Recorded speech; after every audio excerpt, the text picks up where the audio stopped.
చూస్ country delight, live better. ఇప్పుడే country delight యాప్ని download చేసుకోండి.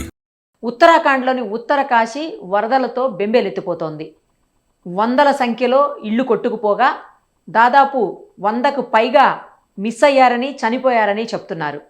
గత 2-3 రోజులుగా కురుస్తున్నటువంటి వర్షాల వల్ల, భారీ వర్షాల వల్ల, వరదల వల్ల ప్రజానీకమంతా అతలాకుతలమవుతున్నారు.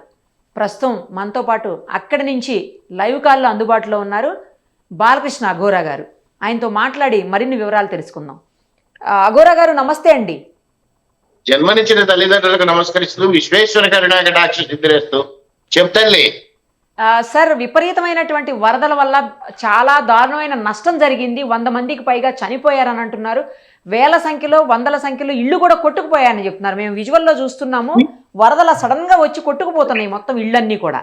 ఈ ఉత్తరాఖండ్ ప్రాంతంలో ఎప్పుడైతే last 6 years back 7 years back ఒకసారి కేదార్నాథ్ ఇది వరద వచ్చింది చూసారా సార్? అంతకు ముందు అక్కడ ఒక అమ్మవారి గుడి ఉండేది. ఓకే. ఆ డ్యామ్ తీసేసారు. ఆ డ్యామ్ కట్టే దీంట్లో ఆ గుడిని తీసేసి వేరే చోట పెట్టారు. 6 ఏళ్ల క్రితం నేను చెప్పాను అది తీయద్దు, ఇబ్బంది పడతారు, ప్రతి సంవత్సరం వరదలు వస్తాయి అని చెప్పా. ఆ టైంలో వచ్చిన వరదలు ప్రతి సంవత్సరం ఉత్తరాఖండ్ లో వస్తూనే ఉన్నాయి. భగవంతుడితో ఎప్పుడు కూడా ఆటలు ఆడకూడదమ్మా. భగవంతుడు అంటే ఎవరో కాదు, ప్రకృతే భగవంతుడు. స్వామి, ప్రకృతి నాశనాన్ని ఎవరైతే కోరతారో ఆటోమేటిక్ గా ప్రతి సంవత్సరము అదే జరుగుతుంది. ఎన్నో సార్లు చెప్పా ఇలా రకరకాల. అక్కడ దాకా ఎందుకమ్మా, మొన్నో వేరే ఛానల్ నుంచి మన వాళ్లే ఫోన్ చేశారు. కాశీలో పడవలేసుకొని వెళ్తున్నాం రోడ్ల మీదకి. ఆ నీళ్ల ప్రవాహం ఇక్కడ అధికంగా వచ్చి శవ దహనాలు కూడా రోడ్డు మీద చేసే స్థితికి వచ్చింది. వారణాసిలో బెనారస్ యూనివర్సిటీ కూడా మునిగిపోయింది. కమింగ్ టు ఉత్తరాఖండ్, అక్కడ వరదలకి నా లెక్క ప్రకారం, నేను ఇందాక ఒక షాపులో ఉండి చూసిన న్యూస్ ప్రకారం 120 మంది చనిపోయారని తెలిసింది. ఎంతమంది గల్లంతయ్యారో తెలియట్లేదు. ఊళ్ళకి ఊళ్ళు కొట్టుకుపోయినాయని చెప్తున్నారు. ఇదంతా కూడా వినాశకాలే విపరీత బుద్ధి అని, మనం చేసుకున్నవే మనకు రిటర్న్ అవుతాయి. చాలా మంది మనం ఏం చేస్తాంలే, ఇవే కదా డ్యాములే కడుతున్నాం కదా, కట్టచ్చు. కొన్ని ప్రదేశాల్లో కొన్ని ఆచార వ్యవహారాలను బట్టి మనం నడుచుకోవాల్సిన స్థితి వస్తుంది. ఇంకా ఉదాహరణ చెప్పాలంటే కేరళ తీసుకుందామమ్మా. కేరళ అప్పుడు కూడా వాళ్ళు అనంత పద్మనాభ స్వామి వారి దీన్ని తీశారు కదా, నిధిని తీశారు కదా. అప్పుడు కూడా చెప్పా తీయద్దు, ప్రతి సంవత్సరం కేరళ మునిగిపోతుంది అని చెప్పా. స్టిల్ ఈ రోజు వరకు అదే జరుగుతుంది. పెద్దవాళ్ళు ఎప్పుడూ కూడా పెద్దవాళ్ల మాట చద్దన్నం మూట అని, వాళ్ళు చెప్పేవి అన్నీ కూడా మన మంచి కోసమే చెప్తారు. అది మనం ఆచరించట్ల. మన ప్రకృతిని మనమే చెడగొట్టుకుంటున్నాం. ఇలాంటి విపత్కర పరిస్థితులు ఇంకా ఎన్ని చూడాల్సి వస్తుందో చెప్పలేము. ఇది నాకు తెలిసి వారణాసిలో పడవేసుకుని రోడ్డు మీద వెళ్ళటం అనేది నేను ఎప్పుడో 6-7 ఏళ్ల క్రితం చూశాను.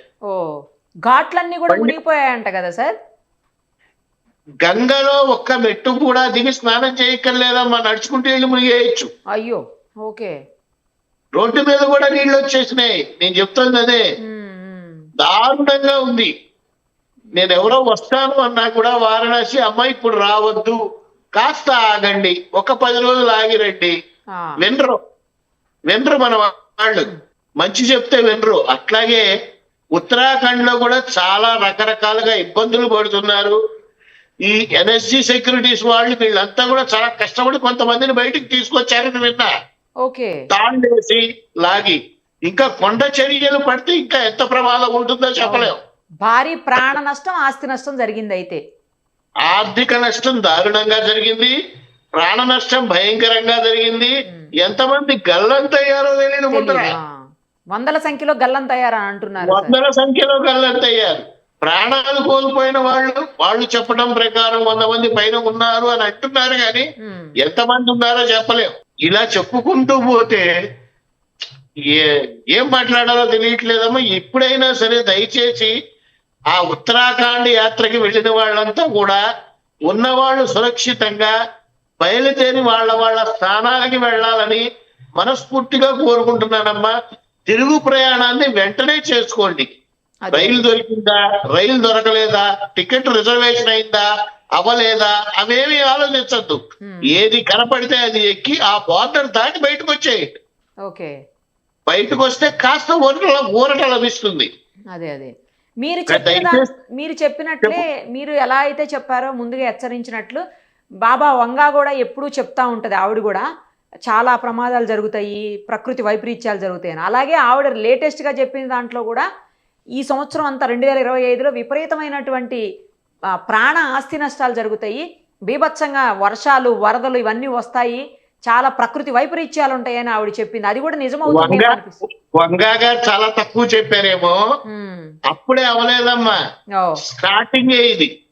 ఓహో, ఇయర్ ఎండింగ్ లోపల ఎన్ని విపత్తులు జరుగుతాయి, ఎంత నష్టపోతారు, ఆర్థికంగా, శారీరకంగా, మానసికంగా ఎంత నష్టపోతారు, ఎన్ని ప్రమాదాలు జరుగుతాయి, వెయిట్ అండ్ సీ. దయచేసి ప్రయాణాలు చేసేవాళ్ళు కూడా నేను చాలా స్ట్రైట్ గా చెప్తున్నానమ్మా, ఆలోచించి అవసరమైతేనే చేయండి. ఈ సంవత్సరం వరకు అతి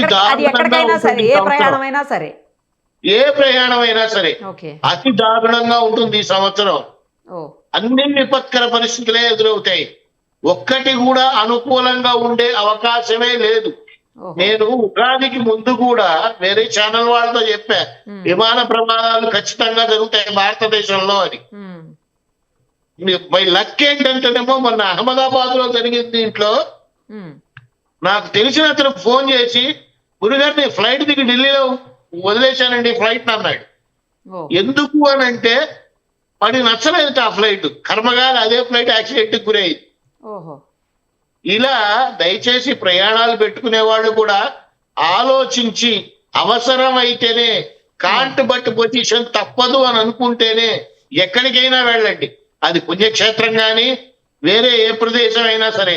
ఈ సంవత్సరం మాత్రం చాలా దారుణంగా ఉంటాయి, ప్రమాదాలు దారుణంగానే ఉంటాయి, విపత్కర పరిస్థితులు అధికంగానే ఉంటాయి, భూకంపాలు రావచ్చు, రకరకాల విచిత్రమైనటువంటివన్నీ కలుగుతూ ఉంటాయి. దయచేసి ఆలోచించండి. బట్ ఏది ఏమైనప్పటికీ ఉత్తరాఖండ్ లో ఉండేటువంటి ప్రజలందరూ కూడా సంయమనం పాటించి అధికారులకు సహకరించి వాళ్ళు సురక్షిత ప్రాంతాలకు రావాలని మనస్ఫూర్తిగా కోరుకుంటున్నాను. అక్కడ యాత్రికులు ఎవరైనా చిక్కుకొని ఉంటే మీరు కూడా ఏదైనా ఒక టోల్ ఫ్రీ నెంబర్ లాంటిది పెట్టండి. లేని పక్షంలో మీ ఛానల్ వాళ్ళకి ఫోన్లు చేసినా ఏదో విధంగా హెల్ప్ చేయడానికి అవకాశం ఖచ్చితంగా ఉంటుంది. ఎందుకంటే నేను ఉండేది వారణాసియే కాబట్టి ఇక్కడి నుంచి ఏదైనా ఏర్పాటు చేయొచ్చు, అలాంటివన్నీ చేయొచ్చు. దయచేసి కూడా మీరు ప్రయత్నించండి. అందరూ సురక్షితంగా ఉండాలి, అందరూ మంచిగా ఉండాలనే నా కోరికమ్మా. సార్, చాలా వైపరీత్యాలు ఉన్నాయి ఈ సంవత్సరం. ఇది స్టార్టింగే, ఎండింగ్ లోపల చాలా దారుణాలు జరుగుతాయి, చోటు చేసుకుంటాయి, జాగ్రత్తగా ఉండాలని చెప్తున్నారు కదా సార్. ఏమన్నా రెమెడీస్ ఉంటాయా, లేకపోతే ప్రకృతి వైపరీత్యానికి రెమెడీస్ ఏమి ఉండవు, ఈ యాజ్ ఇట్ ఈజ్ గా అది ఎలా వస్తే అలా ఫేస్ చేయాల్సిందేనంటారా? దేనికైనా రెమెడీస్ ఉంటాయమ్మా. ఇప్పుడు నేను మాట్లాడటం ఇప్పుడు మీరు అడిగిన దాని గురించి మాట్లాడటం మొదలు పెట్టాను అనుకోండి, ఒక గంట మాట్లాడాల్సి వస్తుంది. అందుకని నేను చెప్తుంది ఏంటంటే దేనికైనా రెమెడీస్ ఉంటాయి. భగవంతుణ్ణి నమ్మండి, భగవత్ స్మరణ చెయ్యండి, దొంగ బాబాల్ని, దొంగ సాధువుల్ని నమ్మకండి. ఫస్ట్ నేర్చుకోవాల్సింది ప్రజలు ఇది. గుడికి ఎలా వెళ్ళాలో అలా పద్ధతిగానే వెళ్ళండి. రెండోది ఇది నేర్చుకోవాలి, ఎందుకు వెళ్తున్నాము గుడికి అనేది ఆలోచించండి.